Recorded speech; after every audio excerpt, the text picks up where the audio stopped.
어쩜 이렇게 시간이 안 가는지 정말 버스 안에서 고잉 이불 속에서 고잉 고잉은 언제나 너에게 고잉 고잉. Assalamualaikum warahmatullahi wabarakatuh. Sebelumnya perkenalkan, nama saya Salsabila dengan NIM C1C022020 dari kelas L11 Prodi Akuntansi. Di sini saya akan mempresentasikan tugas metodologi penelitian mengenai teori dan pengembangan hipotesis dengan dosen pengampu Bapak Dr. Wirmi Eka Putra SE MSI CIQNR CS RS. Baiklah, masuk kepada pembahasan pertama, yaitu mengenai teori. Sebelumnya saya akan menjelaskan mengenai apa itu definisi dari teori. Teori adalah serangkaian asumsi, konsep, konstruk, definisi, dan proposisi untuk menerangkan fenomena sosial secara sistematis dengan cara merumuskan suatu hubungan antar variabel. Berdasarkan pengertian tersebut, definisi teori mengandung 3 hal. Yang pertama yaitu teori adalah serangkaian proposisi antar konsep-konsep yang saling berhubungan. Yang kedua, teori merangkai secara sistematis atau fenomena sosial dengan cara menentukan hubungan antar konsep. Lalu yang terakhir, teori menerangkan fenomena-fenomena tertentu dengan cara menentukan konsep mana yang berhubungan dengan konsep lainnya dan bagaimana bentuk hubungannya. Terdapat 3 jenis teori. Yang pertama yaitu teori induktif. Untuk teori induktif adalah jenis teori yang mencoba menerangkan dan menjelaskan suatu fenomena yang berasal dari data ke arah pandang sebuah teori. Yang kedua ada teori deduktif. Untuk teori ini adalah jenis teori yang digunakan dengan hipotesis, perkiraan, atau suatu pengandaian yang dilakukan oleh peneliti dan akan diperjelas dengan hasil data.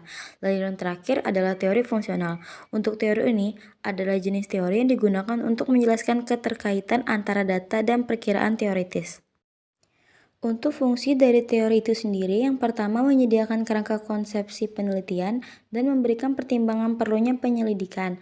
Yang kedua, melalui teori kita dapat membuat pertanyaan yang terinci untuk penyidikan. Yang ketiga, menunjukkan hubungan antar variabel yang diteliti.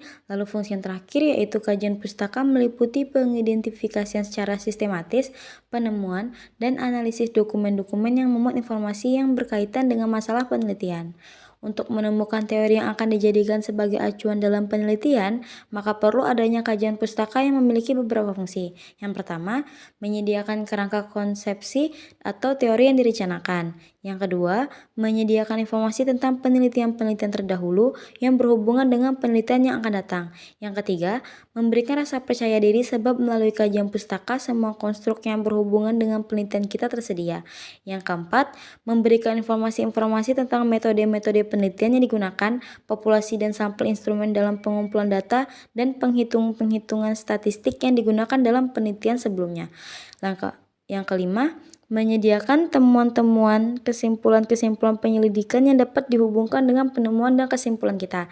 Yang terakhir, kepustakaan penelitian meliputi laporan-laporan yang terbitkan dari penelitian yang sebelumnya. Terdapat 4 manfaat dari sebuah teori. Yang pertama, teori bermanfaat untuk membantu seorang peneliti membatasi penelitiannya. Manfaat kedua, melalui teori, seorang peneliti akan lebih memahami isi atau konteks dari fenomena yang ingin ditelitinya. Manfaat lainnya dari teori adalah untuk membantu peneliti memfokuskan objek kajian penelitian.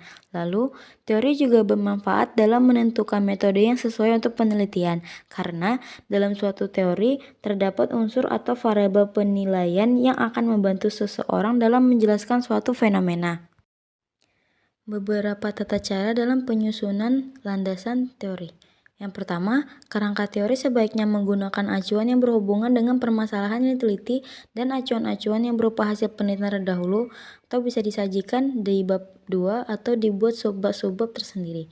Yang kedua, cara penulisan dari subbab ke subbab yang lain harus tetap mempunyai keterkaitan yang jelas dengan memperhatikan aturan penulisan pustaka. Yang ketiga, untuk memperoleh hasil penelitian yang baik, studi pustaka harus memenuhi prinsip kemutakhiran dan keterkaitannya dengan permasalahan yang ada. Yang keempat, semakin banyak sumber bacaan, maka kualitas penelitian yang akan dilakukan semakin baik, terutama sumber bacaan yang terdiri dari textbook atau sumber lain misalnya jurnal, artikel dari majalah, koran, internet, dan lain-lain. Yang kelima, pedoman kerangka teori di atas berlaku untuk semua jenis penelitian. Yang keenam, teori bukan merupakan pendapat pribadi, kecuali pendapat tersebut sudah tertulis di buku. Yang terakhir, Pada akhir kerangka, teori bagi penelitian korelasional disajikan model teori, model konsep apabila diperlukan, dan model hipotesis pada subbab tersendiri. Sedangkan penelitian studi kasus cukup menyusun model teori dan beri keterangan. Baiklah, masuk kepada pembahasan yang kedua mengenai pengembangan hipotesis. Untuk definisi hipotesis pada umumnya diartikan sebagai jawaban atau dugaan sementara dari masalah suatu penelitian. Hipotesis hanya disusun dalam jenis penelitian inferensial, yakni jenis penelitian dengan pendekatan kuantitatif yang bertujuan untuk menguji. Pengujian suatu hipotesis selalu melalui teknis analisis statistik inferensial, sedangkan penelitian deskriptif tidak memerlukan secara eksplisit rumusan hipotesis. Hipotesis dapat disusun oleh peneliti berdasarkan landasan teori yang kuat dan didukung hasil-hasil penelitian yang relevan. Peneliti harus memahami tentang isi dan bagaimana langkah-langkah dalam merumuskan suatu hipotesis penelitian. Terdapat dua jenis dari hipotesis. Yang pertama yaitu hipotesis tanpa arah atau dua arah, merupakan rumusan atau kalimat hipotesis yang berisi pernyataan hanya mengenai adanya hubungan atau hanya ada perbedaan, tanpa menjelaskan arah hubungan di antara variabel yang diteliti, misalnya berarah positif atau berarah negatif. Yang kedua yaitu jenis hipotesis searah, umumnya disusun sebagai pernyataan yang menunjukkan arah hubungan atau perbedaan dari dua variabel yang diteliti, arah mencerminkan hubungan positif atau sebaliknya negatif. Terdapat 7 karakteristik dari hipotesis. Yang pertama yaitu hipotesis diturunkan dari suatu teori yang disusun untuk menjelaskan masalah dan dinyatakan dalam proposisi-proposisi. Yang kedua, hipotesis harus dinyatakan secara jelas dan istilah yang benar dan secara operasional. Yang ketiga, hipotesis menyatakan variasi nilai sehingga dapat diukur secara empiris dan memberikan gambaran mengenai fenomena yang diteliti. Yang keempat, hipotesis harus bebas nilai, artinya nilai-nilai yang dimiliki peneliti dan preferensi subjektivitas tidak memiliki tempat di dalam pendekatan ilmiah seperti halnya dalam hipotesis. Yang kelima, hipotesis harus dapat diuji. Untuk itu, instrumen harus ada atau dapat dikembangkan yang akan menggambarkan ukuran yang valid dari variabel yang diliputi. Yang keenam, hipotesis harus spesifik. Hipotesis harus bersifat spesifik yang menunjukkan kenyataan sebenarnya. Peneliti harus bersifat spesifik yang menunjukkan kenyataan yang sebenarnya. Yang terakhir yaitu hipotesis harus menyatakan perbedaan atau hubungan antar variabel. Terdapat beberapa tahapan dalam pembentukan hipotesis. Yang pertama, penentuan masalah. Dasar penalaran ilmiah adalah kekayaan pengetahuan ilmiah yang biasanya timbul karena sesuatu keadaan atau peristiwa yang terlihat tidak atau tidak dapat diterangkan berdasarkan hukum atau teori atau dalil-dalil ilmu yang sudah diketahui. Yang kedua, hipotesis pendahuluan atau hipotesis preliminar atau preliminary hypothesis, dugaan atau anggapan sementara yang menjadi pangkal bertolak dari semua kegiatan. Ini digunakan juga dalam penalaran ilmiah. Yang ketiga, pengumpulan fakta. Dalam penalaran ilmiah, di antara sejumlah fakta yang besarnya tak terbatas itu hanya dipilih fakta-fakta yang relevan dengan hipotesis preliminar, yang perumusannya didasarkan pada ketelitian dan ketepatan memilih fakta. Yang keempat, formulasi hipotesis. Pembentukan hipotesis dapat melalui ilham atau intuisi, di mana logika tidak dapat berkata apa-apa tentang hal ini. Yang kelima, pengujian hipotesis. Artinya, mencocokkan hipotesis dengan keadaan yang dapat diamati dalam istilah ilmiah. Hal ini disebut verifikasi atau pembenaran. Yang terakhir, aplikasi atau penerapan.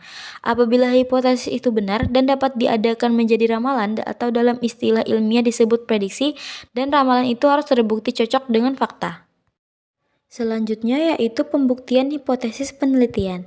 Dalam penelitian inferensial yang harus menguji suatu hipotesis, termasuk penelitian eksperimen, pembuktian suatu hipotesis selalu terkait dengan istilah signifikansi. Pemahaman mengenai taraf signifikansi sangat penting dalam penggunaan metode statistika guna menguji hipotesis. Hal ini disebabkan bahwa kesimpulan penelitian inferensial selalu didasarkan pada keputusan statistik yang tidak dapat ditopang oleh taraf kepercayaan mutlak 100%.